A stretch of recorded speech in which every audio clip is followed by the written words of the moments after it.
He was obsessed with you until you had sex, and now he won't even text back. This isn't about you being easy. It's about male brain chemistry. And no, Karen, it's not because you're a slut. It's because his brain literally turned off the love switch. Stay with me till the end, my friends, because I'm about to expose the 3 stages of how men's brains actually work in relationships. And stage 3 is going to blow your mind and save your next relationship. Let's get one thing straight. This isn't about slut-shaming or playing games. This is about understanding the actual science behind why men act like they're auditioning for the role of your soulmate one day, and then treating you like a stranger the next. While you're picking out curtains for your future home, his brain is still buffering on whether he likes your laugh. I'm talking full Disney movie with wedding bells versus Windows 95 computer making dial-up sounds. And before you start thinking this is just another excuse for bad male behaviour, let me be clear. Understanding the psychology doesn't excuse the disrespect, but it does help you spot the difference between a man who's genuinely developing feelings and one who's just satisfying his biological urges with zero intention of anything real. But here's where it gets interesting. Scientists discovered men's brains go through 3 stages, and most of y'all are getting stuck at stage 1. Dr. Helen Fisher, a biological anthropologist, who's basically the queen of love research, broke this down into 3 distinct phases that every human goes through when falling in love. But here's the kicker. Men and women experience these stages completely differently. Stage 1 is lust, the horny hurricane. This isn't love, it's your brain on Red Bull and bad decisions.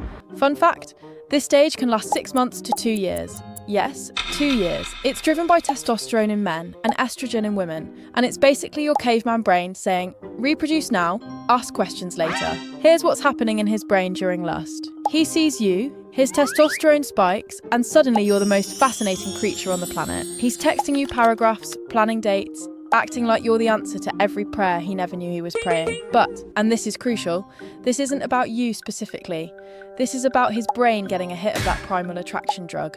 The problem is, during this stage, men often mistake lust for love. They genuinely believe they're falling for you, when really they're just high on hormones. That's why he can seem so intense, and then suddenly, nothing. The chemical high wore off, and he realised he doesn't actually know you well enough to love you. We made a video on love versus lust on our channel, so make sure you watch that. Stage 2 is attraction. The obsession station. This is when he's texting you at 3 AM, asking what you had for lunch in 2019. His brain is lighting up like a slot machine, with dopamine, norepinephrine, and serotonin having a full rave while trying to be responsible friends. Scientists literally compare this stage to cocaine addiction. That's how intense it is. During attraction, his focus becomes laser sharp on you specifically. This is where he starts learning your quirks, your stories, your dreams. He's not just attracted to the idea of a woman anymore.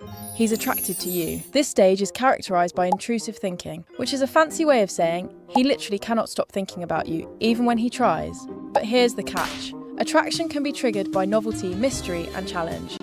If you become too available too quickly, you might accidentally skip past this stage. His brain needs time to build that obsession, to wonder about you, to chase the dopamine hit of getting to know you better. The attraction stage typically lasts anywhere from a few months to 2 years. And here's something most people don't know. If physical intimacy happens too early in this stage, it can actually short-circuit the process. His brain gets the reward without having to do the work of truly getting to know you. Stage 3 is attachment, the holy grail. This is when he stops seeing you as a conquest and starts seeing you as home. Oxytocin and vasopressin create that deep bond where he actually wants to build a life with you. This is the stage where real, lasting love happens. But here's the plot twist that's about to change everything you thought you knew. When men are in early dating, their testosterone is higher than a college boy's confidence after 2 beers. And high testosterone blocks the bonding effects of oxytocin.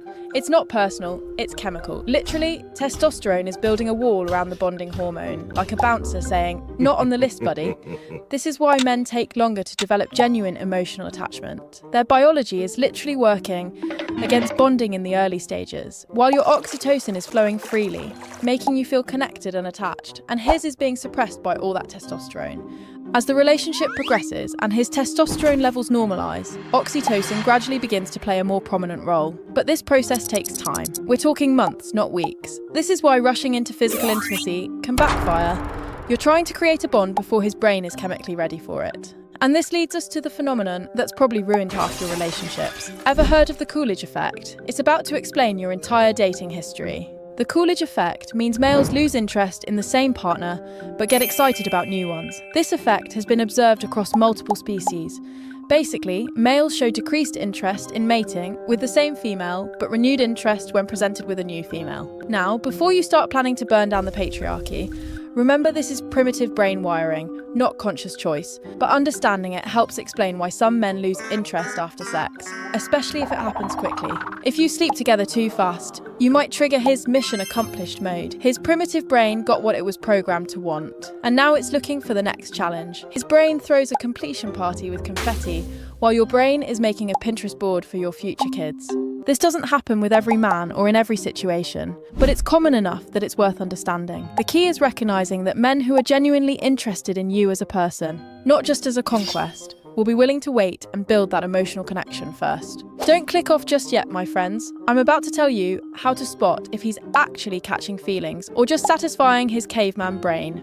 Red flags that he's stuck in lust mode. He only texts at night. This screams booty call, not boyfriend material. He avoids talking about feelings after months of dating. If he can't even acknowledge that you're dating after 3 months, he's not developing attachment. He gets weird when you mention the future. Even casual future references like next month or this summer make him uncomfortable. Normal male attachment progression looks different. Take 6+ months to say, I love you, and mean it.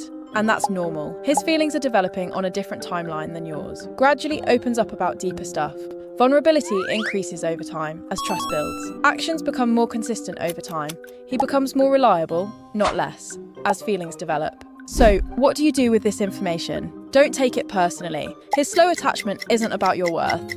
You could be the most amazing woman in the world, and his brain would still need time to develop those attachment chemicals. This is biology, not a reflection of your value. Trust the timeline. If he's still emotionally unavailable after 6+ months, detonate. At that point, it's not about needing more time. It's about him not being ready for what you want. Watch for progression. Real feelings develop gradually, not instantly. Look for steady increases in emotional intimacy, consistency, and integration into his life. If things aren't progressing after several months, that's when you need to evaluate. Set boundaries early. Don't be afraid to slow things down physically if you want emotional connection first. A man who's genuinely interested in you will respect this. A man who disappears when you set boundaries was never interested in anything real anyway. Stop trying to microwave a relationship that needs to slow cook. Now, if you want to understand what actually triggers that attachment stage in a man's brain, like what makes him go from she's cool to I can't lose her, there's this book called His Secret Obsession that breaks down the psychological triggers that flip his brain from lust mode to I need this woman in my life mode. Look, I'm not saying you should manipulate anyone, but understanding male psychology can help you spot when someone's genuinely developing feelings versus when they're just keeping you around for convenience. Click the link in the video description below if you want to dive deeper into the science of male attachment. But here's what I will say for free. You're not broken, his brain is just running on factory settings.